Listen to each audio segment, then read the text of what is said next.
Assalamualaikum warahmatullahi wabarakatuh. Selamat pagi.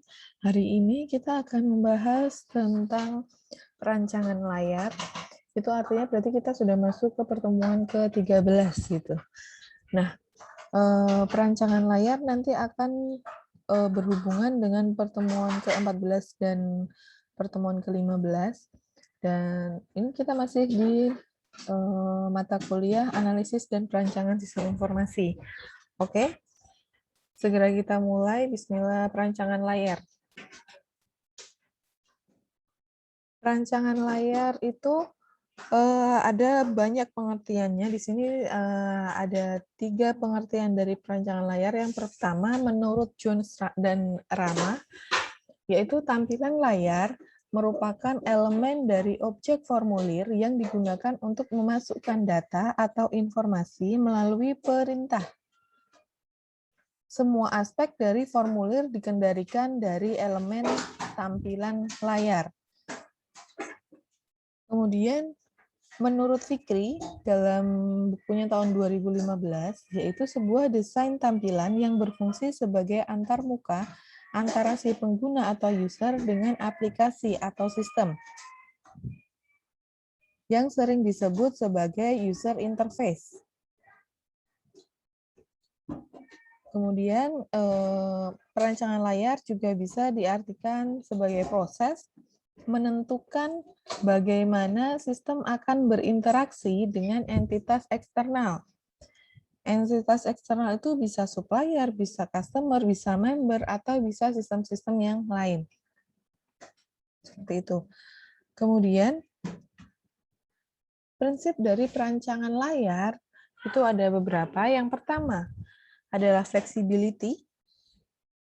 Flexibility itu apa? Flexibility itu adalah fleksibel gitu. Artinya user dapat melakukan customize terhadap tampilan yang dia inginkan.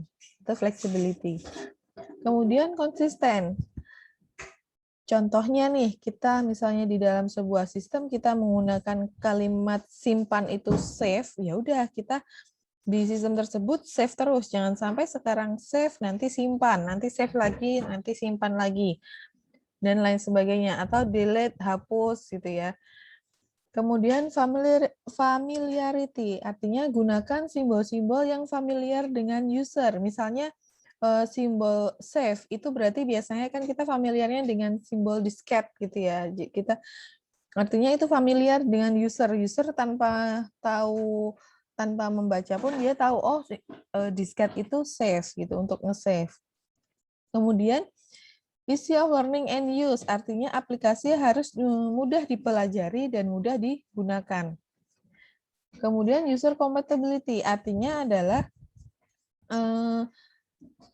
sesuai dengan user. Artinya misalnya sistem kita itu diperuntukkan oleh user, ya bikinlah tampilan misalnya user kita itu adalah anak-anak, ya udah bikin tampilan yang sesuai dengan anak-anak, jangan gunakan tampilan yang dewasa gitu. Kemudian responsiveness, artinya adalah tampilan yang dibuat harus bisa memberikan respon kepada user secara real time. Jangan sampai nanti nunggu loading dulu gitu ya, berapa persen gitu. Artinya adanya feedback itu langsung, responnya itu langsung gitu, cepet gitu. Jangan save terus nanti loading dulu, suruh nunggu dulu usernya. Nah, itu nggak responsif. Kemudian, robustness artinya adalah handal. Handal itu artinya dapat menangani kesalahan yang dilakukan oleh user. Artinya, sistem itu jangan sampai kita membuat sistem yang misalnya nih nggak handal, artinya error, nah atau crash, atau kita membuka suatu sistem nanti tiba-tiba malah isinya tulisannya codingan semuanya. Nah seperti itu artinya nggak handal ya, nggak robustness. Handal itu robustness. Nah kemudian pedoman tampilan perancangan layar menurut Smith dan Moiser, yaitu satu, pastikan data apapun yang dibutuhkan pengguna tersedia pada tampilan. Yang kedua, tampilkan data kepada pemakai dalam bentuk yang langsung dapat digunakan. Yang ketiga, untuk tampilan jenis data, gunakan format yang konsisten pada semua tampilan. Yang keempat, gunakan kalimat yang pendek, sederhana, tetapi jelas. Itu menurut Smith dan Moiser. Langkah merancang sesuai IMK. IMK itu interaksi manusia dan komputer ya. 1. Mendokumentasikan rancangan sehingga jika ada perubahan mudah disesuaikan. Artinya perancangan itu didokumentasikan terlebih dahulu. Jadi ketika nanti kita mau mengedit, kita gampang langsung mencari ke lokasinya gitu.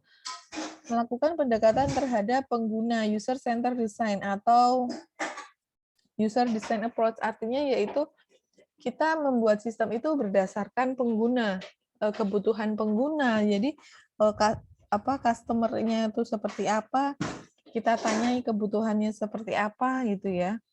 Jadi pendekatan terhadap pengguna, merencanakan rancangan layar yang konsisten, usability in universal innovative, ragam dialog yang baik, serta penanganan kesalahan yang baik juga. Itu menurut Abdul Mufti. Faktor penyebab interface kurang disukai. Yang pertama, model interface tidak sesuai dengan user profile. Kemudian, rancangan tidak fleksibel dan tidak menggunakan prinsip IMK. Kemudian yang ketiga, tidak ada dokumentasi sehingga tidak dapat mengamati kekurangan pada sistem sebelumnya. Urutan perancangan layar yang pertama, pemilihan ragam dialog, kemudian perancangan struktur dialog, perancangan format pesan, kemudian yang keempat, perancangan penanganan kesalahan, yang kelima, perancangan data struktur. Yang keenam selesai. Nah, di sini ada urutan perancangan layar. Yang pertama, pemilihan ragam dialog, melakukan komunikasi untuk menganalisis karakteristik atau profil user, kemudian lingkungan user, serta kebutuhan user. Yang kedua, perancangan struktur dialog menganalisis tugas-tugas user, kemudian mencocokkan kebutuhan dan tugas dari user tersebut. Yang ketiga, perancangan format pesan, artinya menentukan tata letak tampilan layar, format tampilan. Format tampilan itu bisa berupa checkbox, listbox, atau lain sebagainya ya. Kemudian menentukan icon-iconnya. Yang keempat, perancangan penanganan kesalahan atau exception handling, artinya merancang kondisi abnormal, eksekusi program yang berhenti karena terjadi kesalahan. Contohnya validasi. Kemudian pada saat kita validasi mau menghapus atau validasi saat kita login dan lain sebagainya. Kemudian perancangan struktur data mempertimbangkan seluruh aspek antarmuka yang sudah dikumpulkan, lalu harus menentukan struktur data yang dapat digunakan untuk menyajikan dan mendukung fungsionalitas komponen-komponen antarmuka yang diperlukan. Artinya yaitu merancang data-data apa saja yang akan dikumpulkan gitu, yang akan dikumpulkan dalam perancangan layar itu. Oke, perancangan layar karena ini terbagi menjadi 3 sesi, jadi singkat ya. Sekian dari saya untuk pendahuluan perancangannya.